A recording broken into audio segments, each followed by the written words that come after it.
The following is a special presentation of Tony Kurre Radio.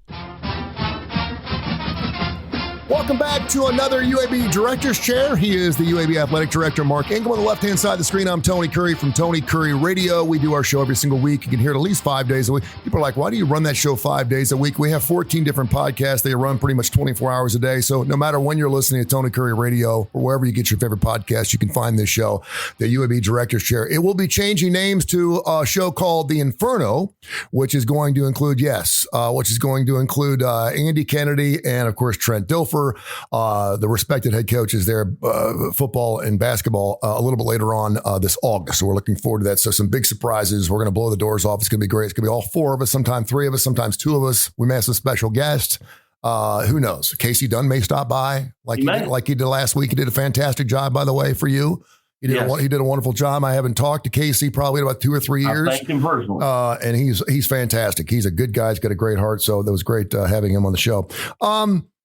So we're about 5 weeks out from college football, depending on when you're actually watching this particular show we're recording here sometime in mid-July.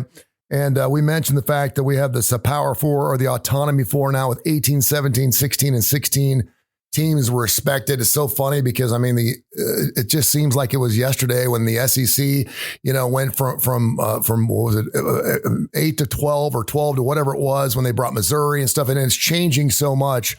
And now I'm seeing that not only have the Fed said that Title IX is going to be part of this new expansion, this revenue sharing thing, which is funny because every day it seems like someone's saying, okay, this is going to happen now, but they're not telling you how you're going to make it happen. This is right. Title IX. Title IX is going to be part of the revenue sharing model. And you're like, okay, so how are we supposed to do that? Oh, we don't know that part, but we're just letting you know that it's going to be part of that. So I want you to talk about that a little bit. And now it appears that the NCAA is going to allow the Power Four to create its own governing body. So there may be a Division I and another Division I. Because 1A, something like that. Can you kind of briefly talk about that? You and I were doing a podcast the other day, a visual podcast, and we were talking about, as a college football fan, I don't really need to worry about these things, but I do want to know what's going on. It's going to be hard enough to figure out who's in what conference when we start here in 5 weeks. But just talk about those two things because every week something new's coming out. Yeah, those were both pretty big. So let me start with the second one first. The top 40 schools concept, making their own rules and whatever, having their own governance. That's something that was just introduced by our new NCAA president, Charlie Baker, which means that's where they're going. Sure. But that's where it is right now. It's not a done deal. It has to be voted on and approved by what's called the D1 Council. The D1 Council, oddly enough, is also 40 people, but only 14 represent those schools that you're referring to that would be in that new super group. So it's interesting to say that because, I mean, basically their concept is, look, we don't want a Division III school who has representation on the D1 Council, that's the ultimate governing body, by the way. That's the it, okay? Mm-hmm. We don't want a Division III school making a decision for what, Michigan gets to do, or what Alabama gets to do, whatever. And which, I understand that because we're very different. I don't want them to make a decision for me either, right? Mm-hmm. So I get that part, but I don't like the idea, but it's coming, of this sort of elite small group. Out of the 130 FBS that we have, they're going to take the top 40, which is basically top 40 most resource. It'll be the SEC and the Big Ten. Yep. I've been saying that for a while. Mm-hmm. It'll be those two conferences, which is why Clemson and Florida State fighting like heck to get out of the ACC to join either one of them. Yep. They don't care. We can get out and get into one of them. Now we're part of the 40. If they can do that, I just don't. I like playing those guys, and I don't know what any of that means. It's just it was just an introduction by the president, Charlie Baker, of this concept of them having that. So there's that. Second thing, which you asked first about Title IX, I totally agree with. Look, man, if the money is coming from the institution, then Title IX applies. And Title IX is an educational amendment to the Civil Rights Act of 1964. No person will be discriminated against at an educational institution that receives federal funding. Yep. That's U.S. Code Section 20. Now, that's why our scholarship dollars have to align with the male to female ratio on our campus, while the participation of our student athletes has to align with the ratio of our male to female students on campus. A lot of people think it's 50-50. It is not 50-50. It is, if you've got 60% female and 40% male, then it's got to be 60. That's what your athletic participants and scholarship dollars also have to represent, is that same of your campus. Okay, so it's not 50-50. I think people were confused by that mainly because most of our campuses used to be pretty close to 50-50. And sadly, if the world doesn't know this, fewer men are going to college. I don't know why that is, but more and more women are going to college because they're smart. They're really smart. They enjoy school, I guess. There's more skill jobs for men to do. I get that. Yeah. Men are going to do, listen, it's not like men are going to trade school and stuff. Well, there's nothing wrong with that either, but just the reality of this ratio change means that we as athletic departments have to keep up with that. What it doesn't stop though, Mark, is saying, okay, how many sports does UAB have? 18? We have 18 sports. 18 sports. And so you're looking at these sports and you're obviously looking at bottom lines, which one's bringing the most butts in the seats, which one's going to get in television contracts. We kind of know. And so you're saying, okay, are we going to have to do away with, I'm just saying, bowling, archery? We've talked about that in the past. Are some of those women's sports part of those Title IX and revenue sharing descriptions and or decisions? And my thing is this, and we get an email question that's very interesting. If the men's side of a sport is cut, does that mean the women's side automatically has to be cut? Or if a woman's side is cut, does that mean the men's side needs to be cut? Depends on your current situation. Like if your Title IX participation rate is where it needs to be based on your male to female campus ratio, then yes, if you eliminated some male opportunities, you would likely have to eliminate females to stay with that same percentage. You'd have a total number difference, but the percentage would be still the same. But like if you need to add more women to be compliant, you can't cut men. I mean, you can cut men, but you can't cut women, right? And you can only cut male opportunities in Division I. You still have to have 6 sports. So like if you've only got 6 sports, you got nothing to cut. Yeah. So your only option then, if you're out of balance, is to add more women's teams, to add more women's opportunities. Or what you could do, the only other thing you could do, let's say you had 2 or 3 sports that were small roster sports. For us, like golf, tennis, bowling, rifle, those are kind of small roster sports. Volleyball is not a huge roster sport. Like if you cut like 2 of those, but then you added, let's say if we didn't have women's track is a big roster sport. You could like eliminate 2 sports and then add 1 back, which is a net loss of 1. But you'd have, instead of 2 coaching staffs, you only have 1 coaching staff. You could probably cut some expenses in that way, depending on, what sport you're talking about. But you can't just automatically cut. And so the NCAA, here's why this gets really hard, is the NCAA makes the rules on how many sports you have to be Division I. And if you, like UAB has done, has decided you're going to be a Division I FBS program, then you got to have at least this number of sports. And that may change too.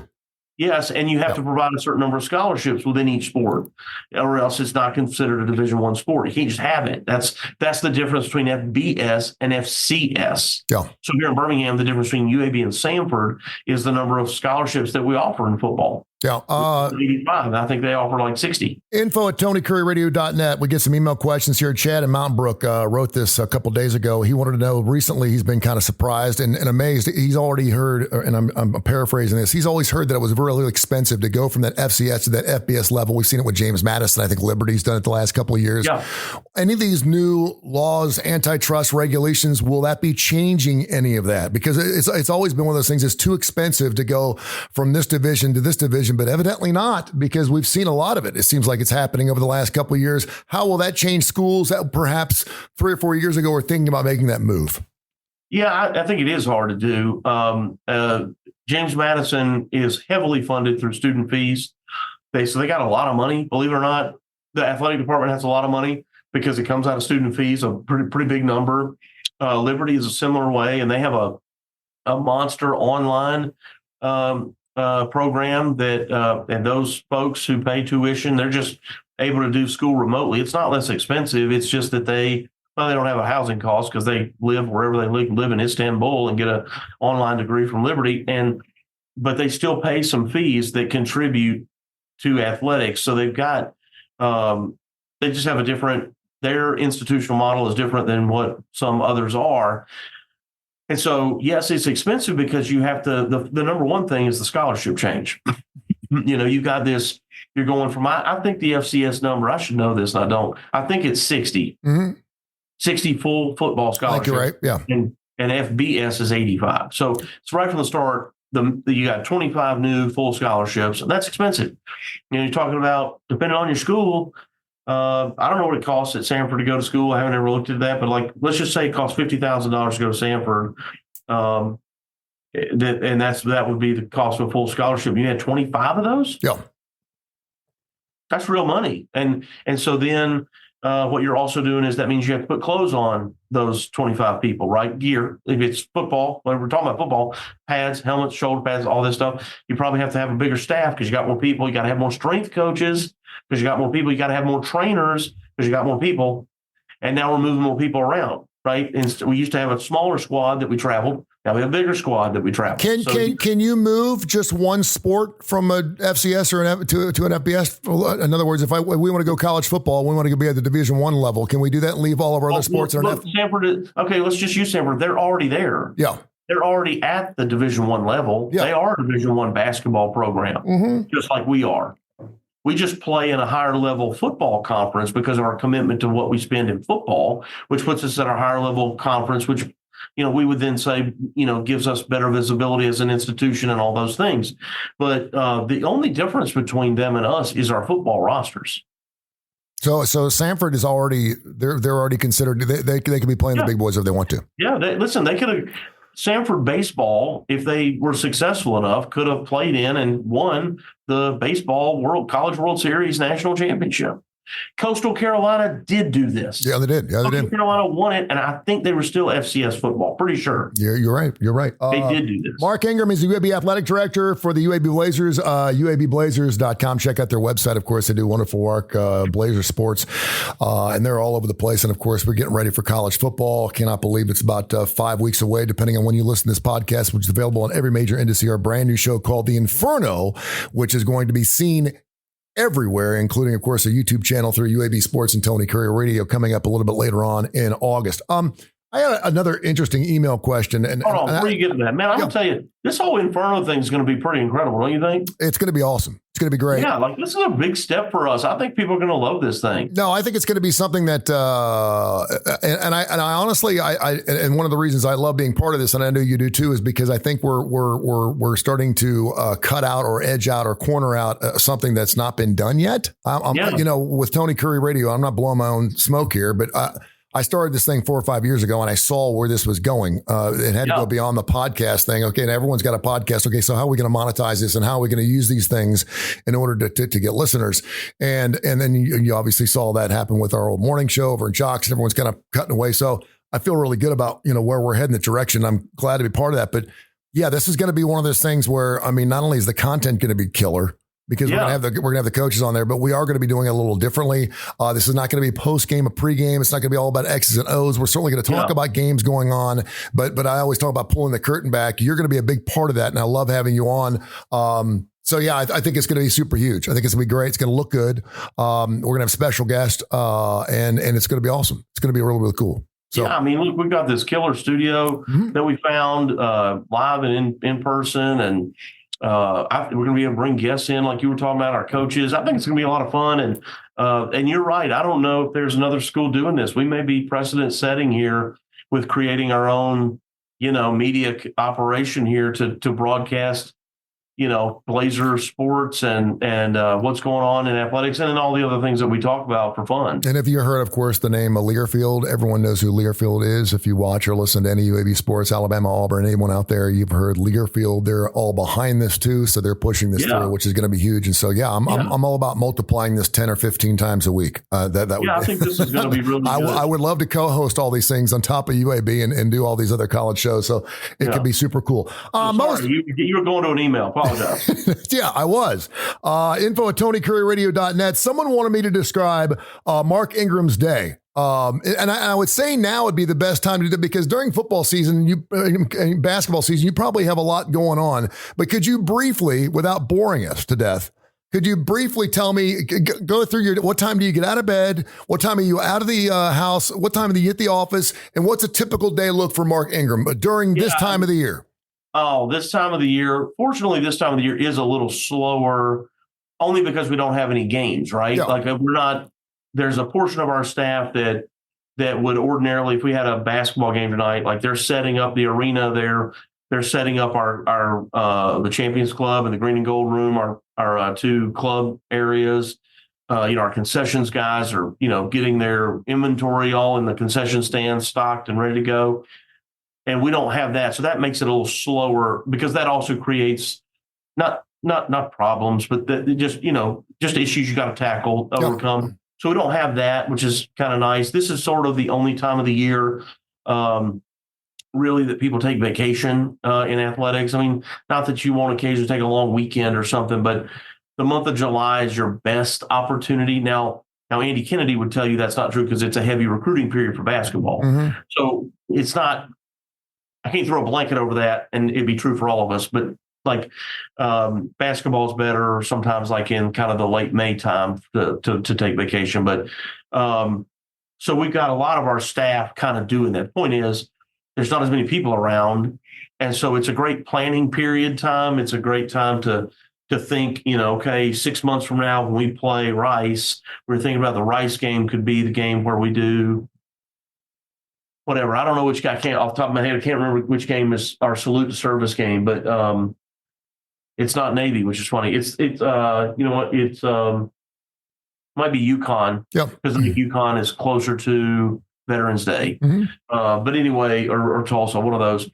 Point is, we start going through that kind of stuff. Which game is going to be the game we do Children's Harbor? In which game? We're doing all that, getting all that planning in place so that it's ready. If we have to order uniforms for it, or we're going to do a special T-shirt that we want to sell on that day, all that stuff has to be done now so that it's here and ready to go. Sure.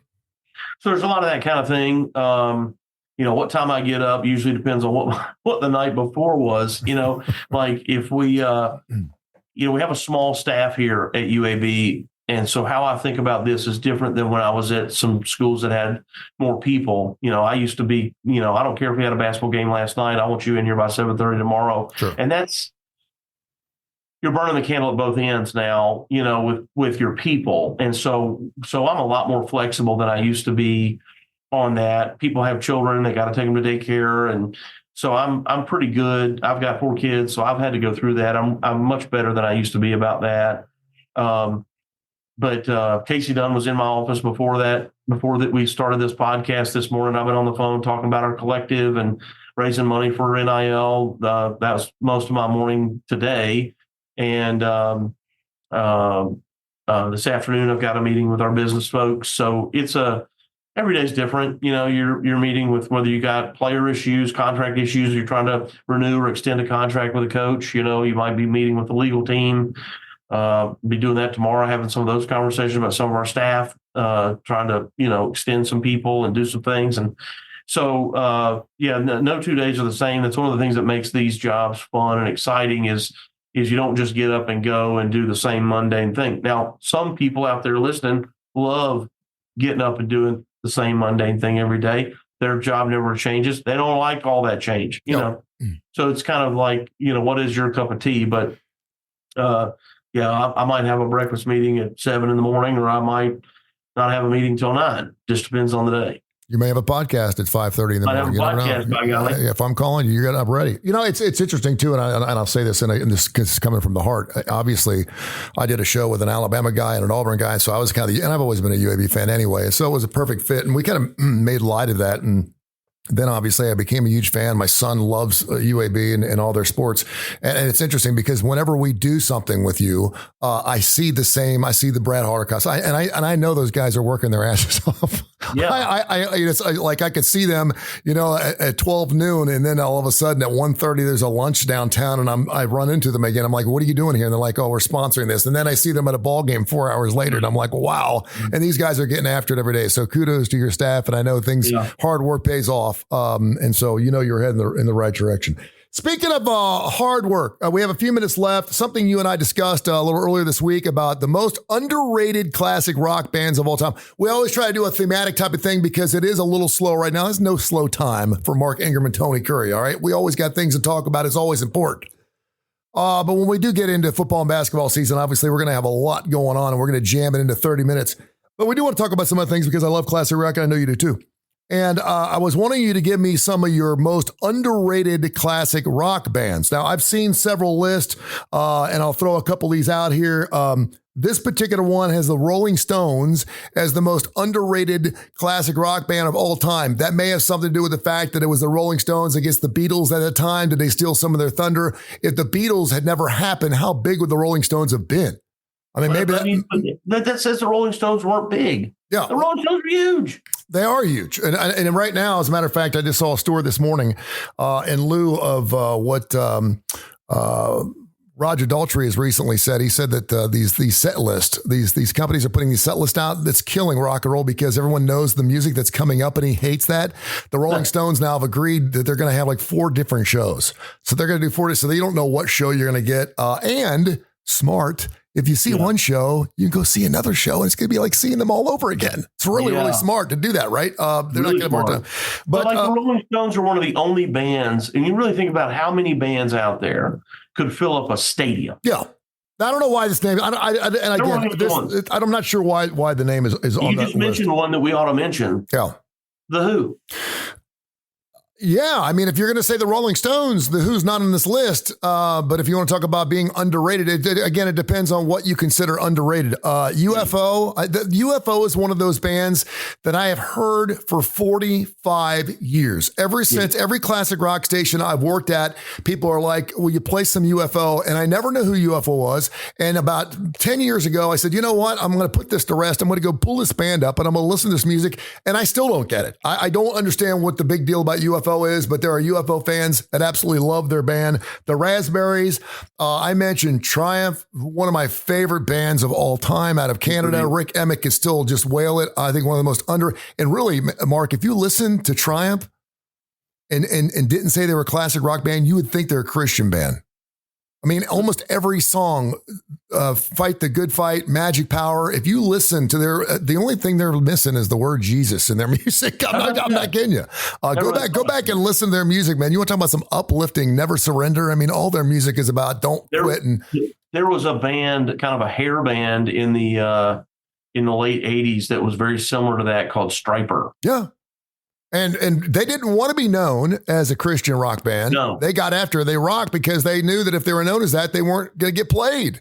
Yeah, because now they're cool enough. It's unfortunate. Some other bands. I'm going to let you throw out some of the bands you think are underrated first because I don't want to name them and then have you come back on top. Well, okay. So when we talk classic rock, as we do, I think about classic rock as anything in the 70s. Like if you get into the 80s and beyond, it's not classic rock. But today, the world refers to classic rock differently. So I would say Steely Dan, I think would be a highly underrated band.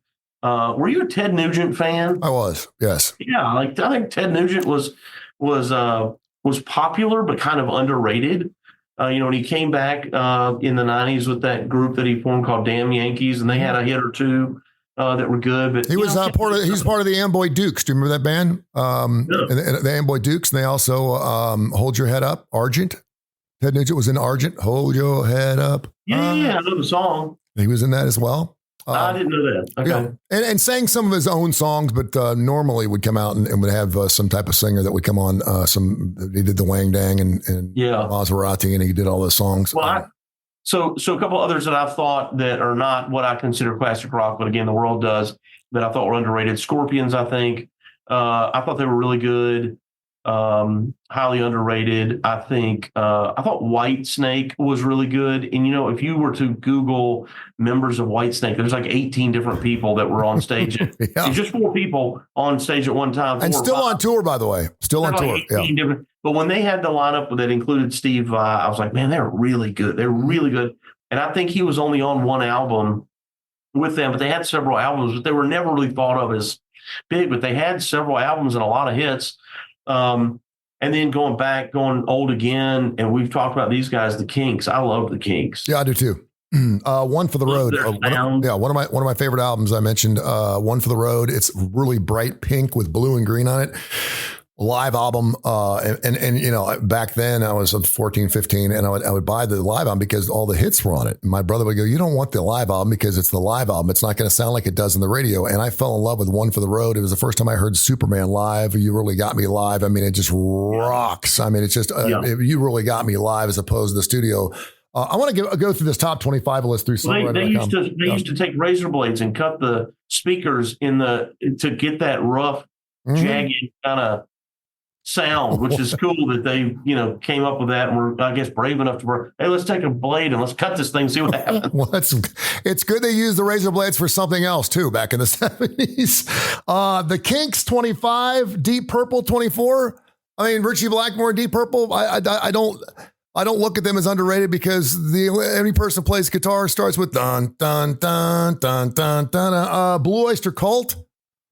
A band called Big Star, which I'm not aware of. The Animals, What's the difference between Smoke on the Water and Cat Scratch Fever? Music. Yeah, I mean they both get after it. You talking about but the way you just that sound that you could play one. Yeah, you could actually play one on top of the other. You're right. Yeah. The Animals, a little young for us. Little Feat. Love Little Feat, Fat Man in a Bathtub. I mean, they had some great music. Roxy Music, another one of those bands that I just never really got into, but I know Roxy Music fans love them. Squeeze, absolutely love them. They're unbelievable. What about Montrose? Montrose is not on this list. And by the way, Squeeze, the lead singer, the guy that did How Long for Ace, and I'm cannot remember his last name to save my life right now. I need to pull that up. He did Tempted by the Fruit of Another. Yeah, great song. Hold on. I know this is excellent.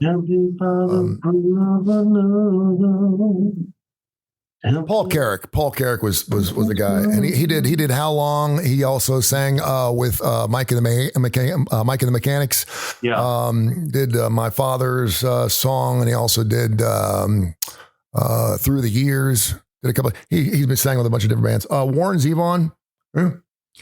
Traffic, which is kind of like a super group to me, which I can't really. Again, this is up to whatever you want to consider this under. T-Rex. T-Rex is one of those bands now.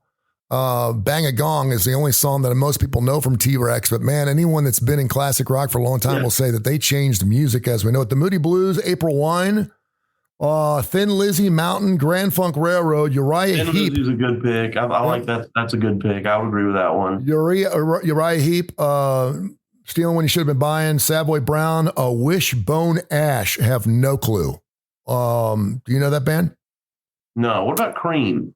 Cream is not in there. And again, Cream is one of those bands where, I mean, you're like, there's no way that's an underrated band. But if you're going to say the Rolling Stones is, but Cream, what are the Yardbirds? But Cream was the Yardbirds is in there. It's number 5. But Cream was considered a super group.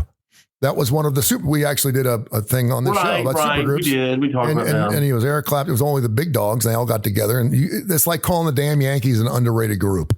Right. You can't be underrated if you got like the greatest players at each position, right? Then they had Yardbirds, Triumph, Raspberries, UFO, and the Rolling Stones at number 1. So just a couple of bands. If you've got some ideas, info@TonyCurryRadio.net, info@TonyCurryRadio.net. Let us know what your most underrated bands are. How about the Velcro Pygmies?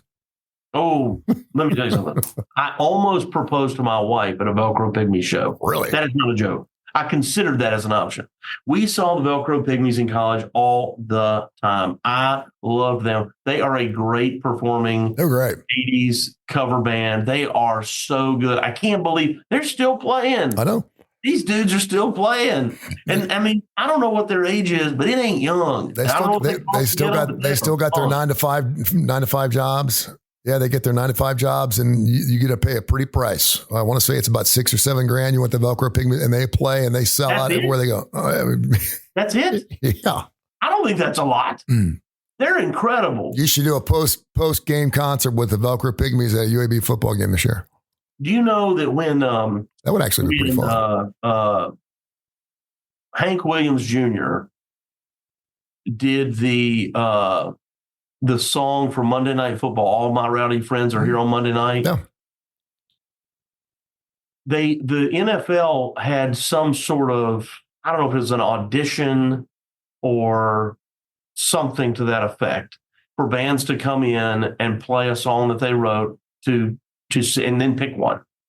And the Velcro Pygmies had one. Oh, wow. And in the first season that Hank Williams song was the song, there was also kind of some fun kind of video element to it showing the other bands that were finalists, and the Pygmies were one of them. Oh, kidding. And it shows them singing their song or whatever. You don't hear them, but they were all auditioning for it. That's and he awesome. shows them jumping around. And so it's so funny to think about them could have been the face of Monday Night Football. No, I venture to guess that they're happy where they're at, but it's like, and I can make an argument. I was trying to think someone that I could use it as an analogy. You remember James Gregory, the comedian?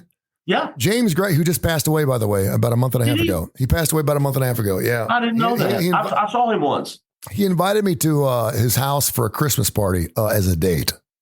Where do you live? Over in Atlanta. He came in the studio one time and I was like, man, I hear you have a great Christmas party. It was like December. And he's like, well, you want to come over? And I said, man, I'd love to. So, and Jay was when he's like, James likes men. And I said, no. He's like, oh yeah. And so I went over there and I was for at least for a couple hours, I was considered James Gregory's date. And I didn't realize he kept trying to hold my hand. And I kept saying, and he had just gotten this brand new giant heart bed. I'll never forget it. It was the size of it was like 20 feet by 20 feet. It was a big heart bed. And he asked me if I'd like to go see the heart bed. And of course I said, yeah. I said, yeah, it's good for stories for radio. So I did. Nothing happened, by the way. But anyway, he passed away. But my point was James Gregory could sell out anywhere he went. But you take him and put him in Vegas, people don't know who the hell he is. Yeah. They're like, who is this guy? I mean, he could go to the Comedy Club Stardome and sell out 25 days in a row. He could go to Jackson, Mississippi, sell out 20. He could go to Atlanta and sell 25. But you take him outside this little southeastern niche and his style of humor, because he was that redneck Southern, mama making bone cake, blah, blah, blah, blah. And then you put him in Vegas and they're like, and that's the Velcro Pygmies. Velcro Pygmies, you put them like in LA or something and they're like, no. They're a dime a dozen. But here they sell out night after night. He reminded me of Jerry Clower. Oh, yeah. Jerry Clower, and then him, and there, and then you've got like Ron White. He's kind of in that space. And then what's that guy with the no sleeves on the redneck guy? No, there's the Get Her Done. What? Get Her Done. That guy. Yeah. What's his name? We should know this. Isn't that terrible? But that guy. It is. Yep. Anyway, James Gregory. I didn't know he died. Yeah, he passed away. Now you're funny guy. You're having me pull this up because Larry the Cable Guy. Could not remember, and he's probably known more now from his Cars movies than he is from actually his stand up, because he was the tow truck. Right. Remind me next time we're not doing a show to share a Ron White story with you. Okay. That's not something. Jeff Foxworthy may be the most popular of all those guys. Yeah. And Bill Ingram was part of that blue collar. Ingvall. Sorry. Would I say Ingram? I'm thinking Mark Ingram. Maybe you could do some stand up before the end of the show. Yeah. All right. We got to go, man. Hey, thanks for everything you do. And can't wait till August. We're looking at sometime the first or second week in August when we'll be hearing the Inferno. So make sure you be listening out, and we'll certainly promote the bejeeters. Got a few more of these, man. Get them in when you can. And it's still open. We could still do the UAB director's chair. I'm open to do 2 shows a week now. I mean, this has been our baby, and we've grown this thing over 2 years, and it's pretty huge. I know there's going to be some people that love Trent and love Andy. Don't get me wrong, but I'm just saying that the opportunity's there. If you ever want to, you got a hankering. You're like, man, I need to talk to Tony Kurre for about 35 minutes this morning. You call me up, and I'll just roll the tape, and we'll get it done. All right? Got it. All right, man. Have yourself a good week. You too. See you. This has been a special presentation of Tony Kurre Radio.